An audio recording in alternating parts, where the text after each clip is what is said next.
आज इच्छा नहीं। थोड़ा तो खा लीजिए। रहने दो।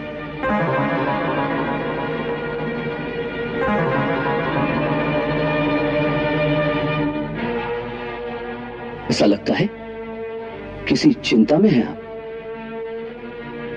बड़े गंभीर लग रहे हैं। भाभी, क्या बात है? कोई विशेष बात तो नहीं।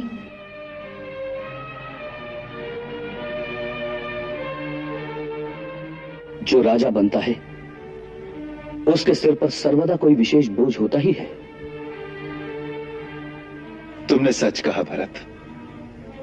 राजा के सर पर इतना बोझ होता है कि कभी कभी उठाना दुष्कर हो जाता है। मैं तो कभी यह भी सोचता हूं कि तुम में से किसी एक को ये राज्य सौंपकर स्वयं सीता के साथ वन में जाकर तपस्या करो।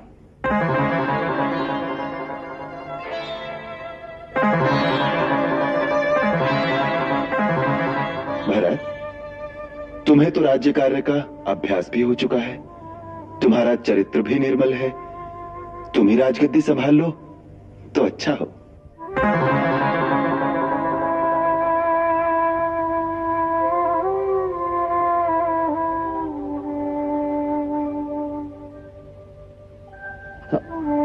अब समझ में आया, आपकी चिंता का वास्तविक कारण मैं हूं। अवश्य आपको मेरे किसी कार्य में कोई दोष दिखाई दिया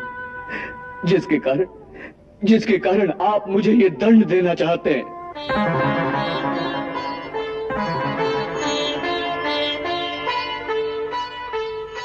माता कैकेयी की एक भूल के कारण ये राज्य मेरे लिए कलंक का कारण बन गया था। फिर भी चित्रकूट में आपकी आज्ञा मानकर 14 वर्ष तक ये कलंक अपने माथे पर लेकर मैं जिया हूं।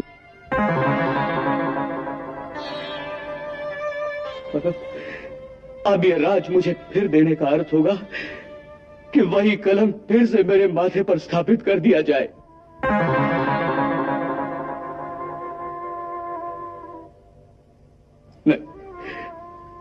मैं आत्महत्या कर लूंगा, परंतु ये कलंक फिर से अपने माथे पर नहीं लगने दूंगा।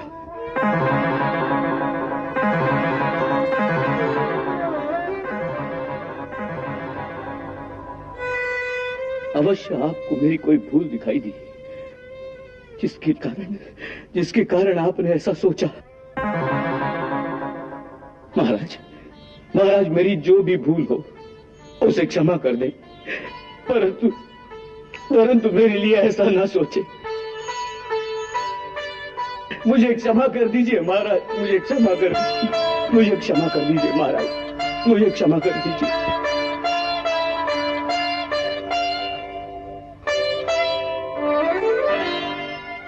नहीं भरत, अरे पगले, मैं तो इसलिए कह रहा हूं कि मैं थक गया हूं। जिस दिन श्री राम थक जाएंगे उस दिन सूर्य और चंद्र भी थक जाएंगे।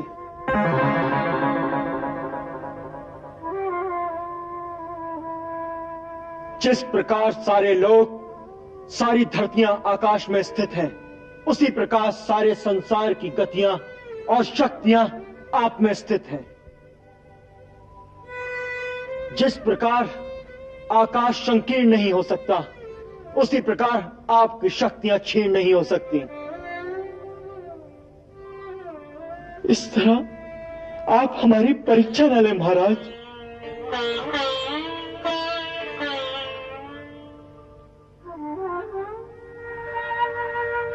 भैया, हमारा जन्म ही आपकी सेवा के लिए हुआ है।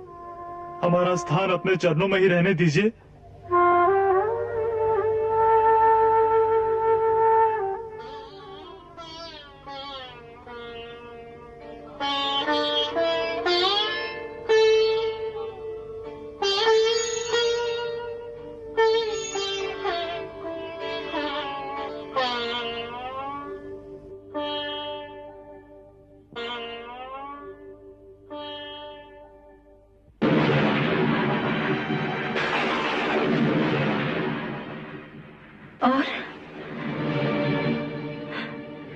और क्या कहा?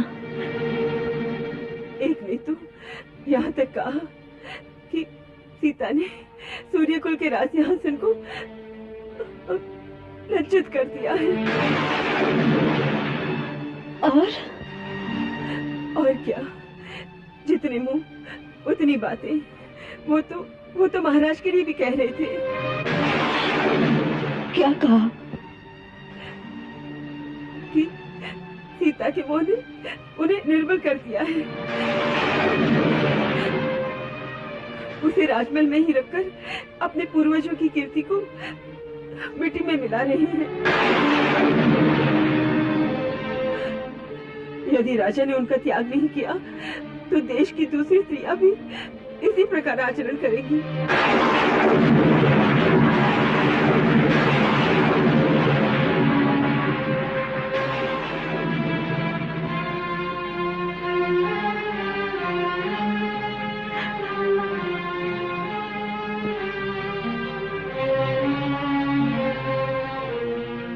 महारानी की जय हो।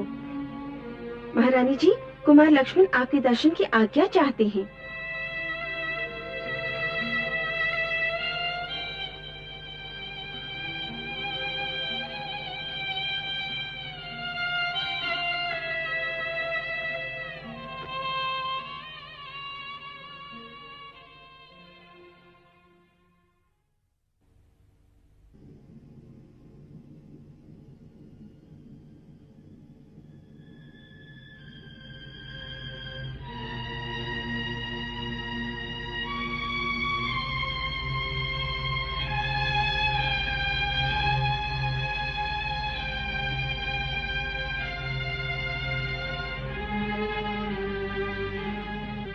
चिरंजीवी हो। आसन ग्रहण करो देवर जी। नहीं भाभी, मैं आसन ग्रहण नहीं करूंगा। बहुत क्रोध में हो, कहो क्या बात है? वो जो भैया कह रहे थे कि तुम लोग राज संभाल लो, मैं थक गया हूं। इसी बात का दुख है भाभी। ऐसी बात भैया यूं तो नहीं कह देंगे, अवश्य कुछ बात होगी। भरत भैया भी कह रहे थे भैया ने अवश्य हमें कुछ खोट देखा, तभी उन्होंने ऐसी बात सोची। हम तीनों भाइयों को रात भर नींद नहीं आई। किसने ऐसी भूल की, यही हम जानना चाहते हैं।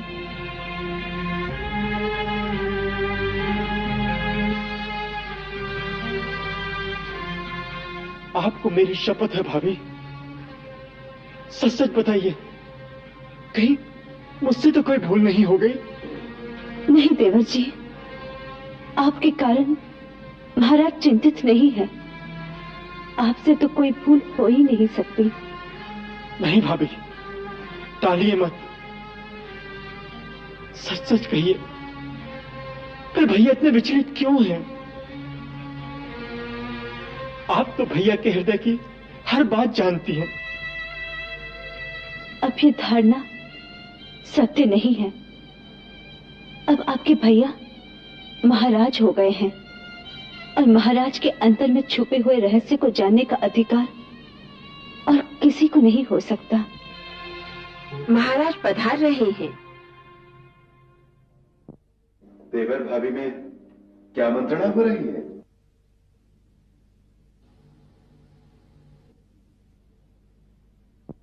देवर जी मुझसे पूछ रहे थे कि जो बात आपने इन्हें कही कि तुम लोग राज्य संभाल लो, ये इनके किस दोष के कारण कही।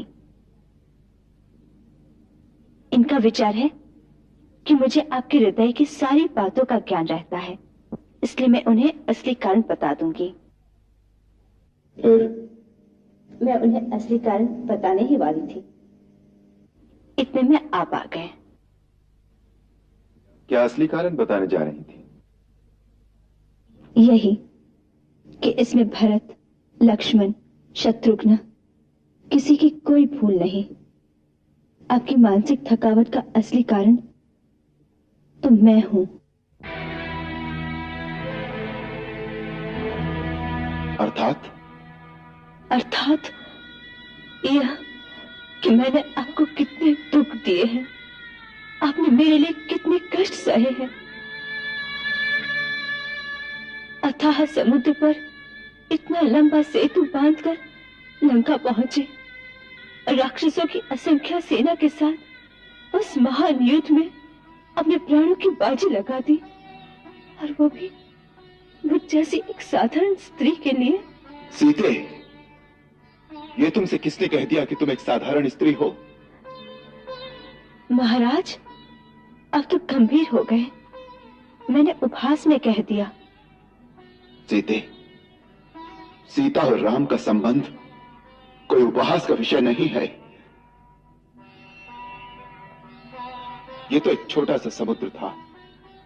तुम्हारे लिए यदि धरती से किसी दूसरे लोक तक सेतु बांधना पड़े तो मैं वहां भी पहुंच जाऊंगा। तुम मेरे प्रेम को जानती नहीं हो।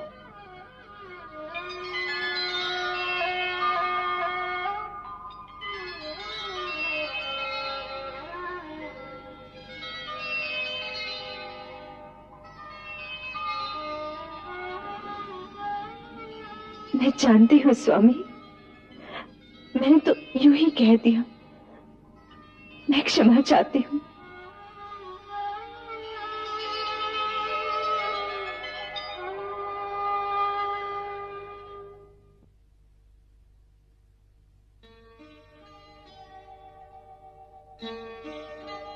लक्ष्मण, तुम लोग तो सचमुच पगले हो। मेरी इतनी सी बात से विफल हो गए कि मैं तुम लोगों को कोई दंड दे रहा हूं। भैया, तुमसे तो कभी कोई भूल हो ही नहीं सकती। तुम तो भक्ति और सेवा का अवतार हो। इतिहास को जब भी एक आदर्श भाई की उपमा की आवश्यकता होगी तो केवल एक ही नाम सामने आएगा, लक्ष्मण।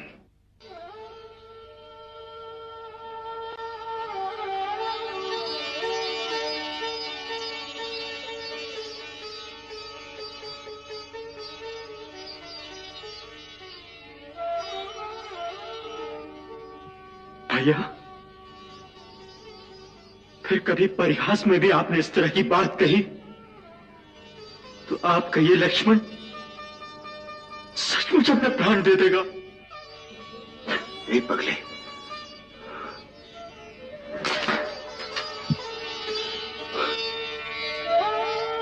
तू सचमुच पगला है। बिल्कुल।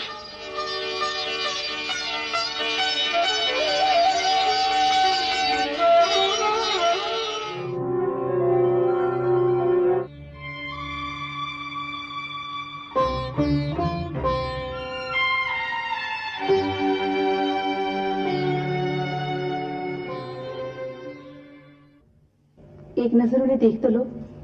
चलो ना सीते।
सी प्रेम को रंग पड़ने लगी, हरे हरे पड़ने लगी धावनिया सिया रघुवर जी के संग।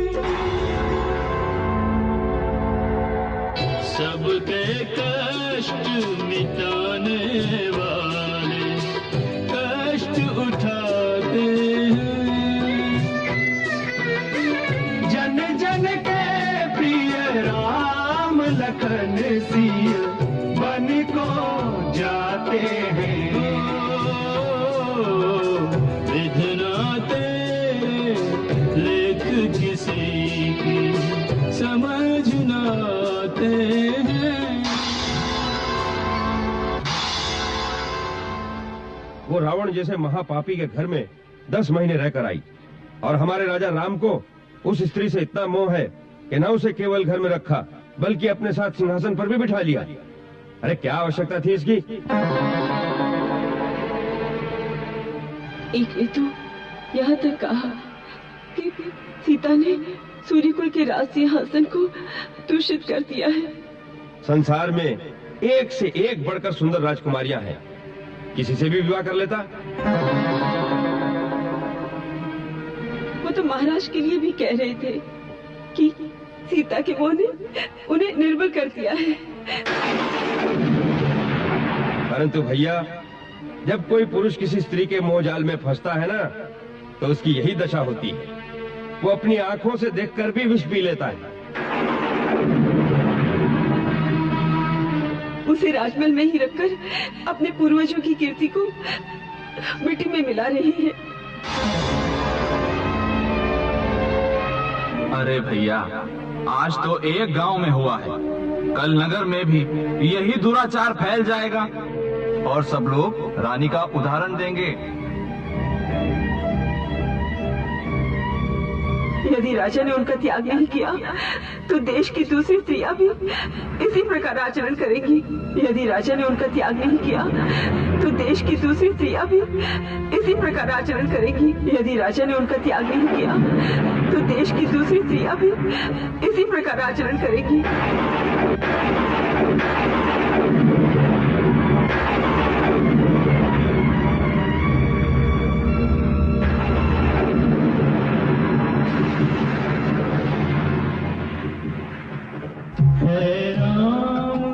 धर्म संकट में अब किसका साथ निभाए, एक और प्रजा रंजन है, एक और हृदय जाए, एक और हृदय जाए।